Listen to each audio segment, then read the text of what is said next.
Muy buenas a todos. Lo primero de todo, dar gracias a la propiedad, el Bar Cristal, por dejarnos las instalaciones para hacer estas tertulias. Y hoy me gustaría presentar a Bernardo Morell Oliver, arquitecto técnico de la Universidad de Navarra e ingeniero de edificación por la UIP, Universidad de las Illes Baleares. Bueno, tiene 20 años de experiencia en empresas constructoras y desde 2021 propietario de Tecta, Construcción y Servicios en Mallorca, empresa dedicada a obras de valor añadido del sector privado.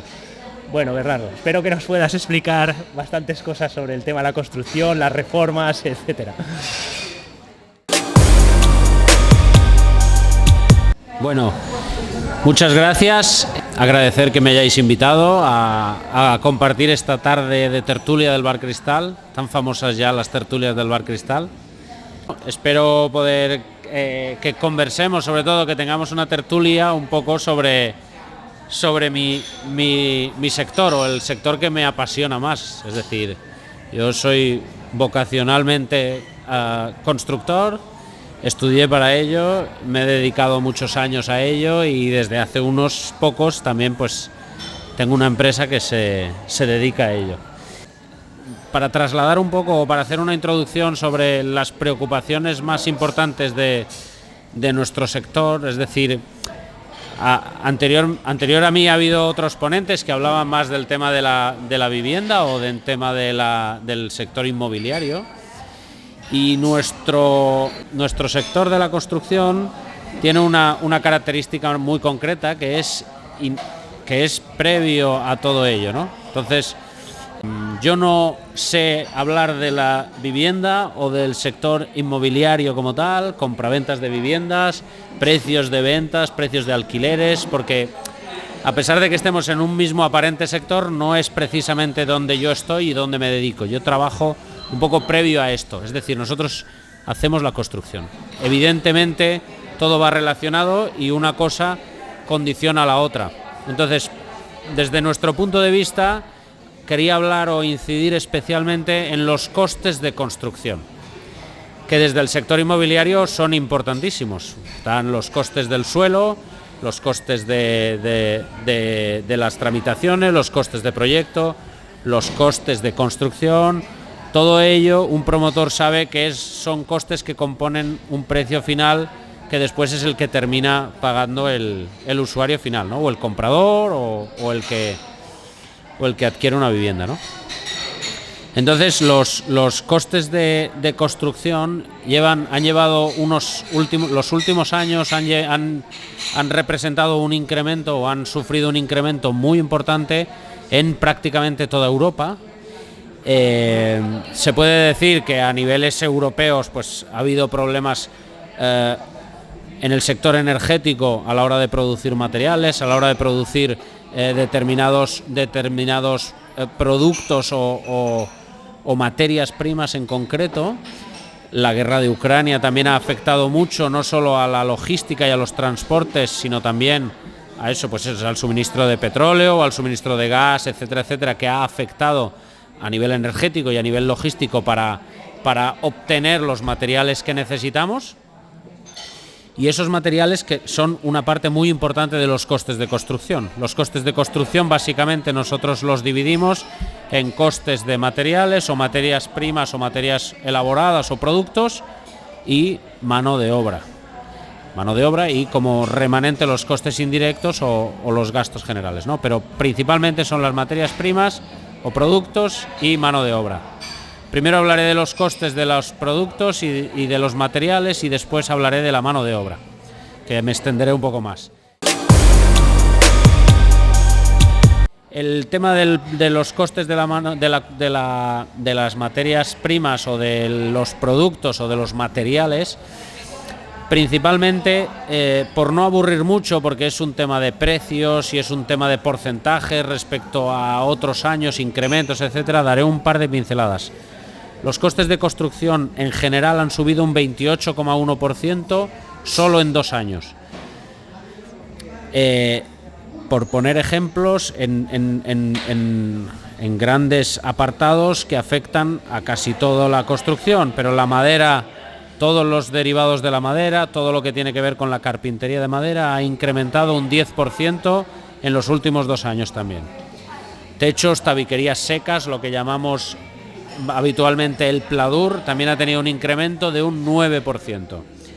Los precios de los alicatados, los materiales cerámicos, que tienen un coste energético muy alto para producir los alicatados y los baldosas, necesitan tienen un coste energético muy alto, y debido al encarecimiento de la energía han subido un 11%. Ascensores, porque casi todas las edificaciones tienen un ascensor, también un 14%.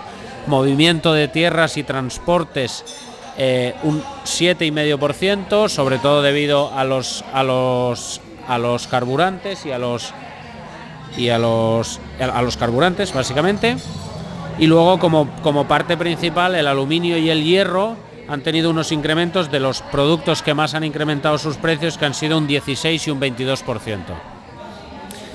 Todos estos incrementos son generales, y cuando uno intenta, nuestro trabajo como constructores básicamente es explorar los costes y explorar la optimización de dichos costes para dar unos precios competitivos y para dar los mejores precios posibles, pues el estudio de los costes nos ha llevado a profundizar en ello. Es decir, nuestro cliente tiene que obtener un buen precio de nosotros. Para nosotros obtener un buen precio tenemos que obtener un buen precio del almacén, y contactando con el almacén nos incrementa el precio de un año al otro, aduciendo a que el distribuidor le ha subido el precio. El distribuidor, hablando con el distribuidor, habla de que el importador le ha subido el precio. Hablando con el importador, el fabricante le ha subido el precio, y al final de toda la cadena está la materia prima que sube el precio, ¿no? Y respecto a esto, en un entorno de alta demanda, todas las subidas de precio tienen un efecto que yo no soy economista, pero los economistas llaman de la bala y la pluma. Cualquier precio que sube como una bala, pero baja como una pluma. Entonces, esto nos lleva a que cualquier subida desde la materia desde la extracción de la materia prima en toda la cadena, cualquier subida que se ha producido en un entorno de alta demanda, insisto, porque si no tuviéramos una alta demanda, los precios bajarían mucho más rápido, pero en un entorno de alta demanda, pues produce esto, ¿no? Que los precios suben como una bala y bajan como una pluma, ¿no? Una cosa muy importante es el incremento, la segunda parte es el incremento de la mano de obra cualificada, que en los últimos 2 años, en general en España, ha subido un 16%. Y aquí, en nuestra Roqueta, lo que quería manifestar es que, aparte del incremento del coste de mano de obra, le tendríamos que sumar lo que es la insularidad, es decir, la obtención de la mano de obra cualificada. Aquí se convierte en un entorno más complicado debido a la insularidad. Nos consta que en otros lugares de España la mano de obra tiene una capacidad de movimiento mucho más amplia, y ampliando el círculo en el que poder optar o poder recoger mano de obra, pues ayuda a que esa demanda sea más alta y los precios y los costes de mano de obra sean más bajos, ¿no? El coste de mano de obra no solo se ha visto regulado por el mercado en sí, sino también hemos tenido una serie de características o de introducción en ese incremento, como puede ser, por ejemplo, los incrementos del salario mínimo, el encarecimiento del despido, la obligatoriedad que es bastante duro y difícil de conseguir la obligatoriedad de realizar contratos fijos a todos los trabajadores de la construcción, cosa que nosotros tenemos precisamente. Nuestros trabajos son obras y los contratos por obra, desde aquí quiero reivindicar la utilidad de lo que antes se conocía como un contrato por obra, se nos convierte a nosotros en un contrato fijo de una manera obligada, lo que nos lleva a considerar nuestro trabajo de una manera no adaptada, ¿no? Sobre todo en este punto, ¿no? Y luego lo último que desde el Ministerio de Trabajo nos han regalado a los empresarios del sector de la construcción para facilitarnos esto, desde el día 1 de enero y con carácter retroactivo, el empresario debe hacer una aportación obligatoria a un plan de pensiones privado para todos los trabajadores del sector de la construcción. Es una obligatoriedad que supongo que ha sido consensuada con los sindicatos, pero no con las patronales. Es una obligatoriedad que lo único que hace a nosotros es encarecernos más todavía, si cabe, la mano de obra, beneficiar poco o escasamente a los trabajadores o ilusoriamente, porque una aportación a un plan de pensiones privada, que además es ridícula y no aporta gran cosa a alguien que necesitará quizá el dinero ahora, no que se lo depositen en un plan de pensiones que recibirá cuando se jubile. Y además de eso, como varias de las medidas que ha utilizado el gobierno, esta obligatoriedad de este incremento en los costes produce un incremento de las cotizaciones de la Seguridad Social, por lo tanto, mayor recaudación por parte del gobierno y un incremento del IRPF para el trabajador porque tiene una percepción por tal. Por lo tanto, esto es una de las medidas en las que yo soy más crítico, que estamos cumpliendo porque no nos queda otra o lo terminaremos pagando con creces, pero esto nos ha llevado a un incremento de la mano de obra cualificada muy importante. Por lo tanto, cuando nuestros costes se nos incrementan o nos acucian, al final es muy difícil trabajar para bajar los precios si los costes no son posibles bajar o son complicados de bajar, ¿no? Respecto a esto, yo sí que querría romper una lanza también en favor de las empresas constructoras, precisamente porque después de haber explicado un poco cómo analizamos nosotros nuestro trabajo desde el punto de vista de un estudio de costes, a partir de los costes nosotros componemos un precio de venta, es decir, nosotros analizando lo que nos cuestan las cosas, sabemos a qué precio podemos vender. Por lo tanto, cuando alguien considera que los precios de construcción son altos, una de las primeras cosas que puede entender es que provienen de un estudio de costes. Y luego una segunda cosa que quería mencionar respecto a esto es que, contrariamente a lo que se cree, los precios de construcción no se incrementan o no se ven incrementados de una manera grande por la obra o el tipo de construcción. Es decir, no porque haya mucha construcción de lujo o de alto standing quiere decir que eso esté incrementando los costes. He explicado antes cómo funcionan los costes con la oferta o con la demanda. Por lo tanto, nosotros podríamos, nosotros estamos muy enfocados al sector privado y casi todo el sector privado que está construyendo hoy en día es extranjero, capital extranjero casi todo. Nosotros trabajamos mucho en ese sector, pero ello no lleva a que nosotros compremos o tengamos que comprar materiales más caros. Es decir, compramos más caros cuando nuestro cliente quiere un producto mucho más caro, pero también somos capaces o sabemos comprar en otro sector. Lo único que no tiene la misma demanda. Por lo tanto, contrariamente a lo que se piensa, una empresa constructora no es cara porque haga un tipo de obra u otra. Una empresa constructora es cara en base a su estudio de costes y a su capacidad de contratar, ¿vale? Entonces, como último punto quería destacar que al final somos una empresa que tiene un peso muy importante de trabajo de personas, de trabajo de mano de obra. Lo que nosotros llamamos mano de obra es trabajadores, también técnicos, también operadores de grúas, pues choferes de camiones, choferes de maquinarias, etcétera, ¿no? Y quería hacer aquí un comentario sobre lo que pienso que se ha perdido mucho también detrás de eso, el concepto y el significado del trabajo, ¿no?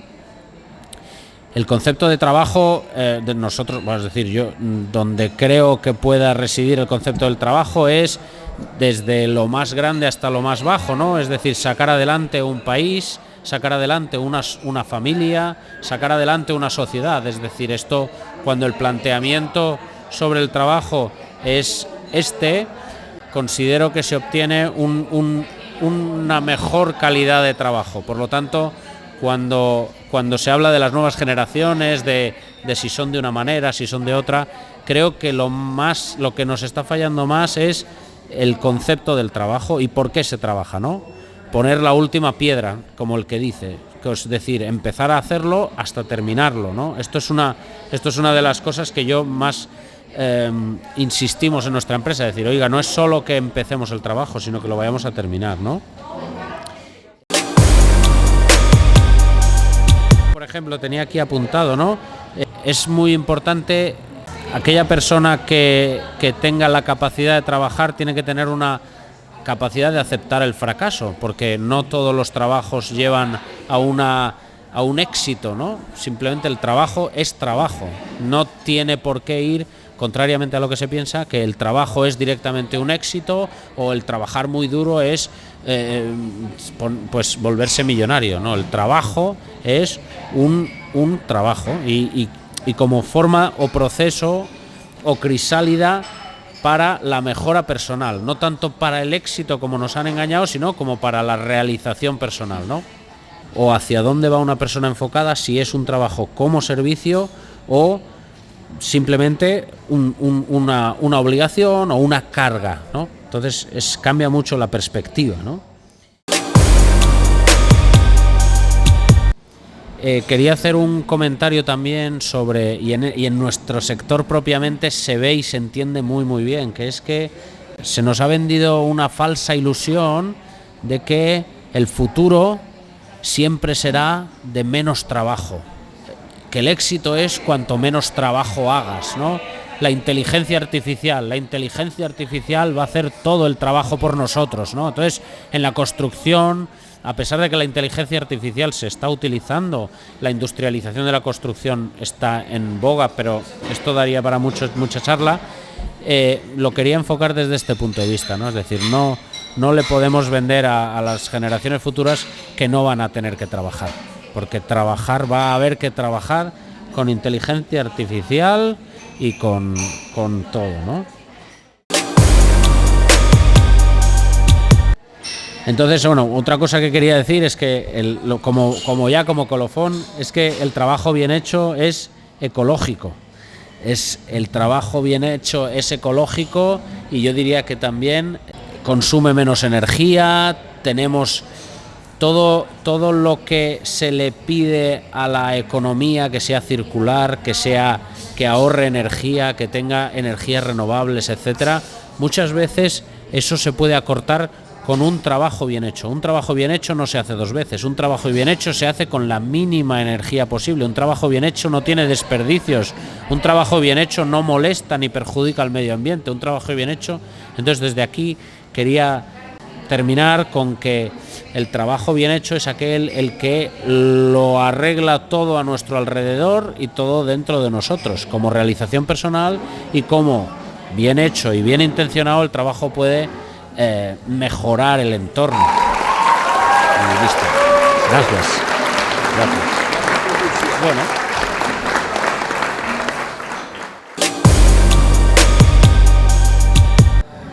Bueno, Bernardo, muchísimas gracias por esta nueva visión del sector, que desde fuera es difícil a veces de asumir, en especial por todo lo que has comentado de del trabajo bien hecho, el trabajo eficiente, el trabajo como servicio y el trabajo como realización personal, ¿no? Que tanto veíamos cuando tal vez años atrás en los oficios, ¿no? Como las personas que tenían un oficio lo vivían, buscaban la perfección y la conseguían muchísimas veces, pasaba de padres a hijos y de hijos a nietos, y es un sector en el que los oficios, el constructor, el carpintero, el herrero, el electricista, se puede vivir de una forma, se plasma de una forma muy, muy gráfica, ¿no?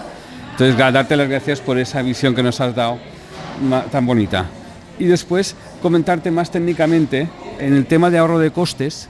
Yo me imagino que las soluciones, nuevas soluciones constructivas que puedan implementarse vienen en su día fue la tabiquería seca que os comentaba ahora, o algún tipo de fachada que ahora está también tan en boca de todos por lo de Valencia. Estas soluciones constructivas que abaratan costes, bueno, pues un poco cómo se originan y qué posibilidades tienen de aplicarse en el día a día para que el producto final sea más asequible para el cliente. Muy bien, una pregunta muy interesante. El tema de los oficios es una cosa muy comentada, es decir, es un asunto muy comentado sobre todo entre la gente más senior que se ha dedicado a la construcción, las personas con las que yo he tratado más, que llevan más años a las espaldas, y efectivamente es una de las cosas que se comenta, que los oficios se están perdiendo. Entonces, los oficios tenían una transmisión de padres a hijos, etcétera, era una cosa como mucho más asentada precisamente por eso, ¿no? Porque un oficio era una parte o una forma de vivir. Ahora un trabajo, una construcción, con eso que os decía antes, ahora no es una forma de vivir, ahora es una forma de ganarse la vida. Y entonces, como forma de ganarse la vida, las hay mucho más ventajosas o mucho más fáciles, en cuanto a que con ese concepto de trabajar menos, pues todo eso se ha cargado los oficios. Los oficios no se los ha cargado nadie más que ese concepto erróneo de que hay que ganarse la vida, ¿no? Yo creo que hay que trabajar para vivir, pero como realización, no como único fin de ganar dinero, ¿no? Y luego la segunda pregunta, no soy un especialista, sí un interesado sobre la construcción industrializada, ¿no? Porque lo que ha dicho Ángel sobre las nuevas soluciones, sobre la primera y la mayor revolución fue la tabiquería seca, lo que llamaban los placas de cartón yeso, es decir, la construcción en seco, que daba un cambio importantísimo a que los procesos constructivos pasaban de ser húmedos a ser secos, ¿no? Un trabajo y se decía de esta manera porque pasar de un trabajo húmedo a un trabajo seco se consideraba que habíamos ganado mucho, porque no necesitábamos agua en las obras, no necesitábamos que se secaran o que fraguaran los materiales, no necesitábamos pastar los materiales para tal, sino que se hacían montajes en seco, ¿no? Entonces, una vez termina el montaje, pues tipo mueble de IKEA, cuando se termina de montar el mueble se pueden colgar las perchas, ¿no? Y entonces en ese punto se conseguía una cosa muy interesante, que se acortaba el tiempo de ejecución. Entonces, al acortar el tiempo de ejecución conseguíamos tener más trabajo en menos tiempo, por lo tanto más económico podía ser, o más ventajoso, ¿no? Entonces, siguiendo este hilo, la construcción industrializada ha pasado a entender que todo lo que pueda construirse en una fábrica y en una mesa, como si fuera un coche, en cadenas de montaje, si podemos reproducir esos procesos, pero en una fábrica, conseguiremos, aparte de acortar los tiempos, conseguiremos eliminar las variables de el tiempo atmosférico, que en las obras son muy importantes. Aquí, gracias a Dios, tenemos muy buen tiempo, pero en otros lugares la construcción está muy condicionada al tiempo atmosférico. No se puede trabajar en una obra en determinadas condiciones, o se trabaja mucho peor. En cambio, si conseguimos fabricarlo o trasladar ese trabajo a una fábrica, podremos controlar las condiciones. los trabajadores podrán trabajar de una manera más cómoda, en mejores condiciones, serán más productivos, trabajaremos en seco. Todo ese proceso se está haciendo ya y se están construyendo grandes partes de viviendas en fábricas, llevándolas al lugar y ensamblándolas. Hay muchísimos ejemplos sobre esto. El Hospital Son Espases, por ejemplo, aquí en Mallorca, se construyeron todos los baños del Hospital Son Espases, se construyeron en una fábrica en Alicante, en el Levante español. Se construyó el baño de tal manera que venía una caja donde en el interior estaban el lavabo, los grifos, el espejo, las luces, el plato de ducha, la puerta, estaba todo montado en una caja con las conexiones de agua preparadas por detrás, las conexiones eléctricas conectadas, y venían en camiones y los traían a la obra, los arrastraban hasta el lugar, los colocaban y quedaba el baño para abrir y usar, como explicaba antes con el armario de IKEA, ¿no? Entonces este punto de la obra industrializada o los sistemas constructivos es muy interesante y se está abriendo mucho camino. También, como último punto ya sobre esto, es que la construcción industrializada está teniendo mucha acogida también como respuesta a la problemática de encontrar mano de obra cualificada, porque al hacer los procesos en una fábrica conseguimos utilizar o emplear la mano de obra mucho más específica y concreta para hacer el mismo proceso, ¿no? Entonces sí, este es un punto muy interesante.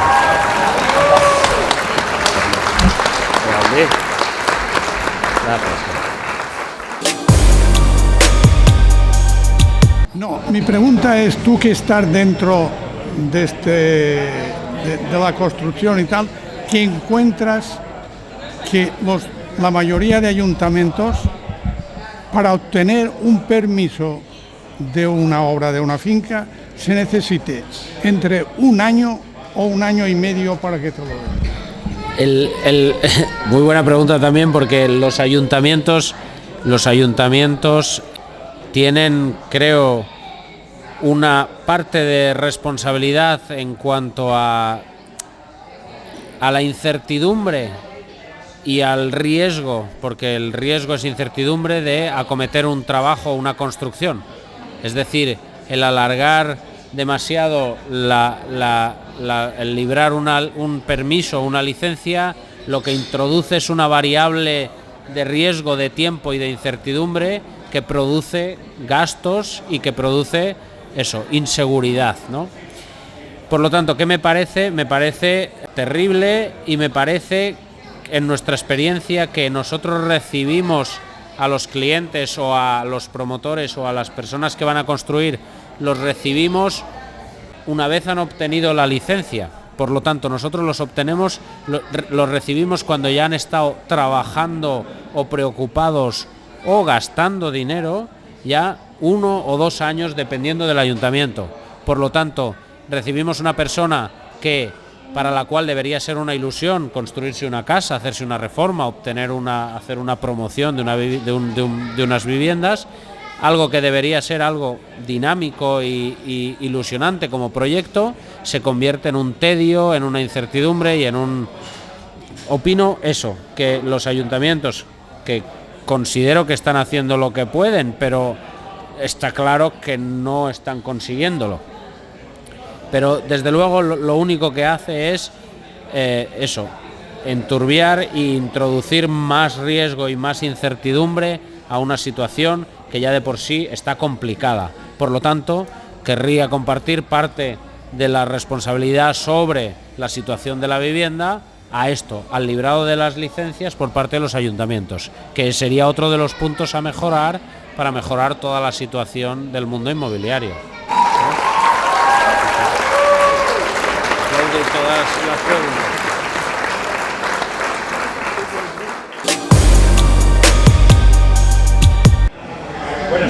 Buenas tardes todos. Ha tocado un punto que yo también estoy un poco metido en la construcción y me gustaría saber su opinión sobre estos 20 euros que tenemos que depositar por trabajador para un fondo de pensiones.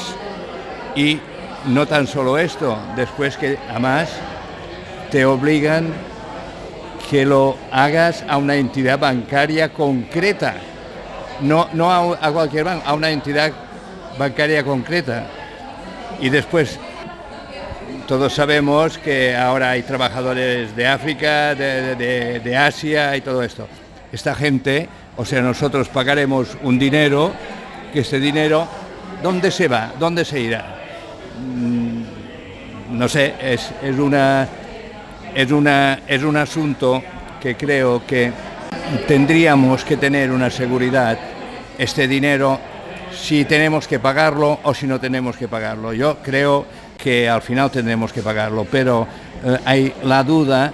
Yo he hablado con empresarios y me han dicho de que de ninguna manera van a pagar esto, porque esto es como un impuesto revolucionario. Bueno, hemos hablado al principio sobre el tema de la aportación obligatoria a un plan de pensiones privado, y es verdad esto que apuntas, que es obligatorio hacer la aportación a una entidad bancaria o a una entidad aseguradora concreta, privada. Es decir, el asunto trae miga, porque desde el Ministerio de Trabajo se obliga a los empresarios, sin contar con ellos para negociar el convenio, la obligatoriedad por Real Decreto, con carácter retroactivo también, con carácter retroactivo en el año 2022-2023, 2 años de carácter retroactivo para todos los trabajadores de un único sector, del sector de la construcción, de aportar, dependiendo de las categorías profesionales y tal, pero si es en torno a unos 20 euros, hay que hacer una aportación obligatoria a una entidad privada por trabajador como plan de pensiones. Que además, como punto, yo también quería decir que me indigna primero que además esto incrementa las bases de cotización, lo cual debería, en todo caso, si lo que se hace es la obligatoriedad del empresario a que pague una aportación a un plan de pensiones, si es para aliviar las futuras pensiones del país, deberían reducir las contingencias o las aportaciones a la seguridad social, con lo cual no sucede, sino que además se incrementa para el cálculo de las bases. Por lo tanto, esto es una auténtica aberración. Además, si lo que pretende es proteger al trabajador, porque esto también lo hemos comentado antes, si lo que se pretende es no tener en cuenta al empresario, favorecer a una empresa aseguradora privada desde el gobierno, las dos nos las comemos, muy bien. Si lo que terceramente se pretende es proteger al trabajador, lo que pasa es que aparte esa aportación le incrementa el IRPF al trabajador, por lo tanto, es decir, estamos comprando o nos están vendiendo un timo de estampita directamente. Por lo tanto, ¿cómo estoy? Pues estoy totalmente en contra.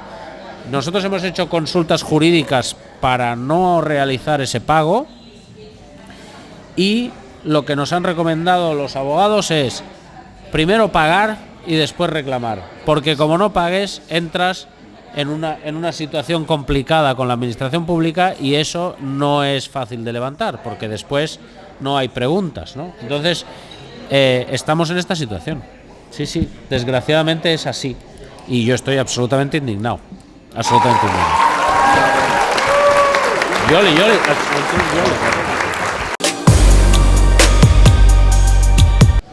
Bueno, la segunda pregunta.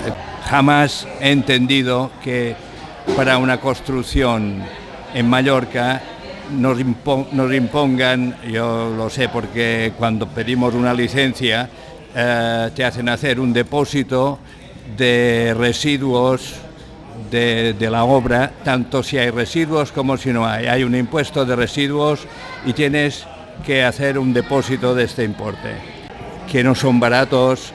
Además hay que clasificarlos. Si llevas un container al MAC o al IMAC, allí si lo llevas sin clasificar, el castañazo, por decirlo de alguna manera, es grande. Si lo llevas clasificado es grande, pero sin clasificar es un horror. Creo que esto lo puso en tiempos de María Antonia Munar, y su marido estaba como accionista o como transportista de esto, y la cuestión es que han ido pasando gobiernos y este impuesto sigue estando allí. Y lo malo, o lo bueno, no, lo malo es que tienes que hacer el depósito y luego, si realmente has llevado el material al vertedero, te lo descuentan, te lo van descontando por partidas. Pero si no, para luego, no ha llevado el material, para luego la devolución, te pegas años para la devolución de este importe. Bueno, y yo nada más, o sea, esto es la respuesta. Y una cosa que me ha gustado es una frase que ha dicho, que el material de construcción ha subido como una bala y baja como una pluma. Esto me ha quedado en la mente. Bueno, nada más, muchas gracias. Bueno, el tema de Mac Insular, que es un tema muy sangrante aquí en Mallorca, porque Mac Insular, para el que no lo sepa, es una empresa gestora de residuos. Es la única empresa gestora de residuos. Como muy bien ha dicho, esto partió de un gobierno de hace muchos años y se pasó por Real Decreto a convertirse en obligatoriedad. Es decir, todos los residuos deben pasarse por el gestor de residuos único y exclusivo de Mallorca. Además, los precios que se establecen en la gestión de esos residuos los establece el gobierno. El gobierno balear cada año publica en el Bocaip qué precios va a cobrar una empresa privada, por cierto. A mí me gustaría que el gobierno me pusiera los precios como se los pone a Mac Insular. Le pone los precios a una empresa privada y no tienen mayor justificación que lo que pone el Bocaip, hay que cumplirlo. Entonces, no tiene mercado, no tiene competencia, no tiene precios de mercado porque no se consideran con nada más, no son asimilables a nada más, y no tiene una justificación de unos costes que en realidad no han ido cambiando los precios según los volúmenes que hayan tratado o tal. Es decir, es un precio, es una tasa propiamente, por no decir un impuesto. Eso es una. Y otra muy importante es que aquí aparte de que se debe aclarar, es qué se considera un residuo. Porque para el gobierno y para Mac Insular, evidentemente, residuo es cualquier cosa. Entonces, no solo residuo es cualquier cosa, sino que esta pequeña grieta lo que hace es abrir otro tema, que es, si yo, por ejemplo, decido hacer una reforma en este local y las mesas que son de mármol las desmonto y las utilizo para hacer un suelo o una pared de mármol, eso propiamente y estrictamente no lo puedo hacer, porque esto es considerado un residuo, porque esto es una demolición y esto es un residuo que el promotor habrá pagado y habrá puesto una fianza por ello. Yo, como constructor, deberé justificar por qué no he llevado este residuo a Mac Insular, con posibles penalizaciones, te pueden ejecutar los avales y las fianzas que has utilizado, etcétera. Y una última derivada, que es que si yo utilizo esto que considera el gobierno residuo, si yo lo utilizo para cualquier cosa, me estoy convirtiendo en gestor autorizado, cosa que, como no lo soy, ha habido empresas que por utilizar lo que el gobierno o con lo que Mac Insular considera residuo, por utilizarlo o reutilizarlo, lo ha considerado que se ha impuesto como gestor de residuos, y al no ser un gestor de residuos le puede caer una sanción medioambiental. Por lo tanto, esto es otra de las perlas que el gobierno nos brinda o nos ayuda a mejorar el sector de la construcción.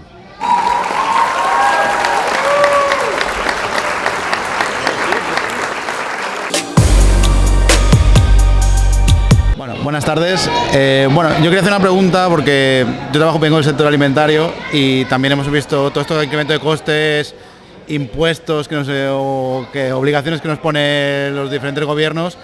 Eso ha afectado también a nosotros mucho, pero nosotros no tenemos ese problema aquí, pero has hablado de que la inversión ahora mismo principalmente es extranjera y yo quería saber si eso ha atraído empresas extranjeras aquí a Mallorca, que es competencia vuestra, y cómo se encuentra la empresa española para hacer frente a esa competencia europea, que en principio pienso que es europea, que tenemos aquí.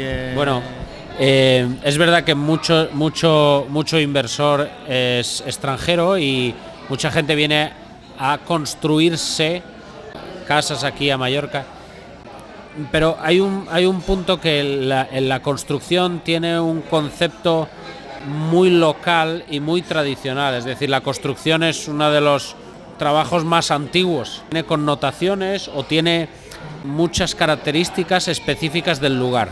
Me explico mejor. La construcción no se construye igual aquí que en Alemania, no son necesarias las mismas habilidades para construir aquí que en otros países, ¿no? Entonces, cuando una empresa constructora ha venido de fuera a trabajar aquí, ha tenido que hacer una renovación o una actualización a los procesos constructivos, a las normativas, a los marcos jurídicos, incluso a los sistemas constructivos que aquí se utilizan. Pondré otro caso también, que en Mallorca tenemos no solo de la posible competencia que pueda venir del extranjero, sino que la posible competencia que pudiera venir de la península se ha encontrado con que aquí existen características por la insularidad y por los materiales utilizados y por lo que les hace más complicado ser competentes aquí con nosotros, que quizá estamos establecidos desde hace más tiempo, etcétera. Como ejemplo puedo decir la piedra de marés. Aquí en Mallorca se construye con piedra de marés. Todo el mundo nos parece la piedra de marés fantástica y maravillosa y una piedra muy nuestra, pero la piedra de marés, como características técnicas, como pieza de construcción, es uno de los más pobres materiales, es decir, es uno de los materiales menos utilizable o como con características más básicas. Entonces, pero es el que tenemos aquí y hay que saber trabajarlo y hay que saber cómo se construye aquí con ese tipo de tal. Y igual y exactamente igual con el resto de sistemas constructivos, etcétera. Entonces, por lo tanto, la isla se convierte también en un poco de no paraíso, pero sí de forma de lugar cerrado en el que es difícil abrir competencia aquí, es difícil.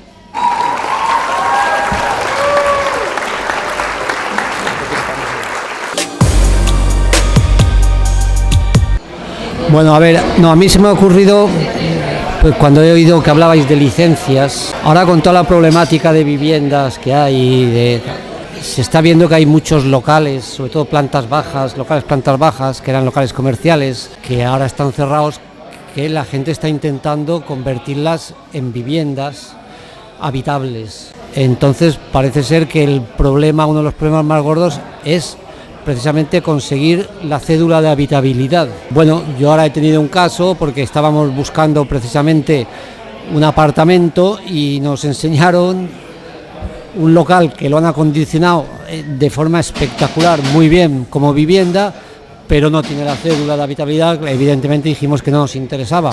¿Cómo está el tema para conseguir las cédulas de habitabilidad para los locales hoy en día? ¿Es complicado? ¿Se tarda mucho tiempo? ¿O se puede hacer de una manera más o menos? Yo sé que hay que entregar tiene que cumplir unos requisitos y entregar una serie de papeles y cosas, ¿no? Pero eso se hace, pero después se tarda un mes, 6 meses, un año, más o menos. ¿Qué puede significar eso? O sea, bueno, el tema de la cédula de habitabilidad, no es más que un documento en el que se confirma, el Consell Insular confirma que esa vivienda cumple todos los requisitos que marca la ley para que una vivienda sea habitable. Por lo tanto, eso es un documento que básicamente debe cumplir unos requisitos. Por lo tanto, la vivienda debe cumplir esos requisitos. Si cumple esos requisitos, es un trámite bastante rápido.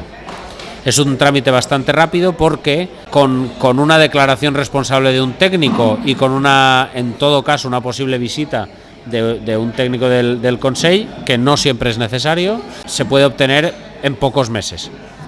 ¿Cuál es el problema mayor que tienen las cédulas de habitabilidad de locales, de bajos, incluso de viviendas de porterías que eran antes, etcétera? Pues que muchos de ellos no cumplen algún requisito de habitabilidad. Por lo tanto, eso complica muchísimo su obtención. Voy a poner un ejemplo. Uno de los requisitos de habitabilidad es la altura libre. Es decir, si un local o una casa no tiene la altura libre necesaria, no va a poder obtener la cédula de habitabilidad. Entonces, hay que ver cada caso por qué pasa eso. No es lo mismo, no es tan complicado como obtener una licencia, pero sí que puede llegar a ser muy enredoso, muy difícil, porque no puedas llegar a cumplir todos los requisitos, o que los requisitos sean tan complicados conseguirlo que físicamente el local no pueda llevarlos, ¿no? Pero entiendo que si los cumple, si cumplen los requisitos, en un par de meses puedes tener la licencia de actividad, la cédula de habitabilidad.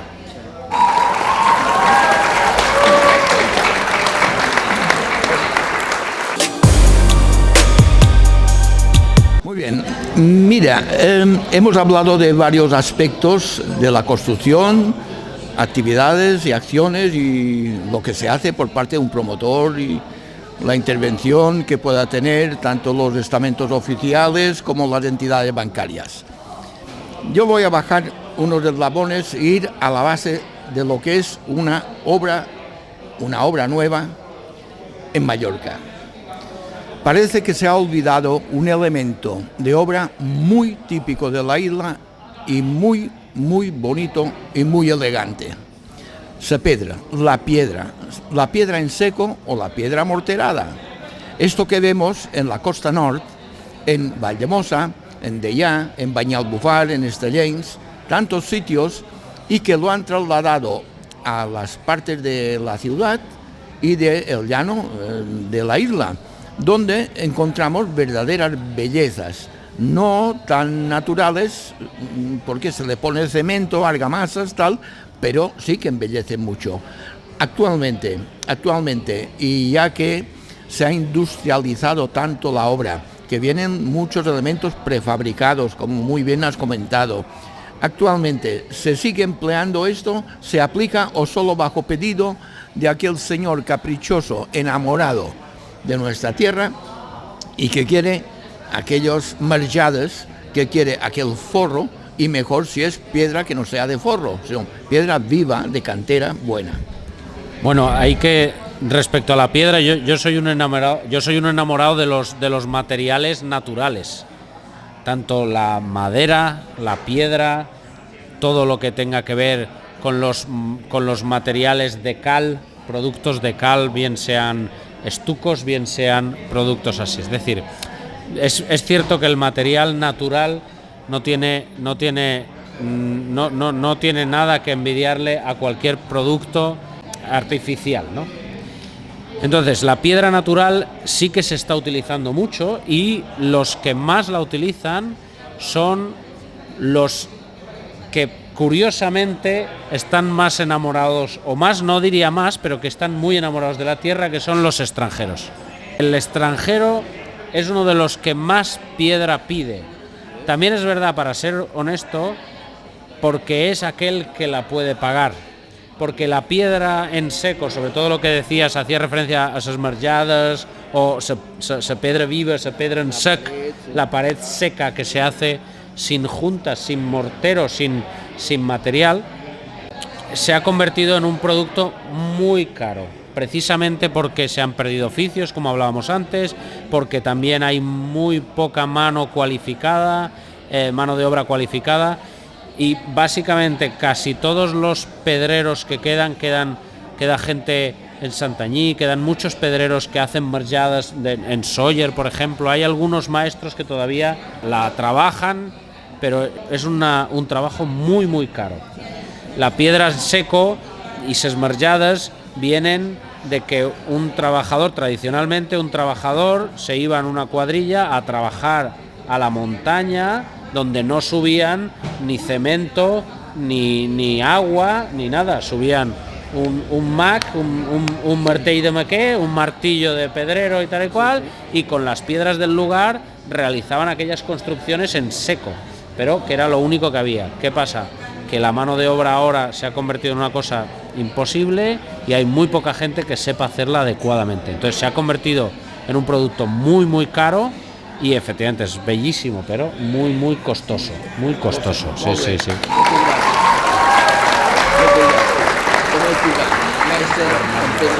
Bueno, sí.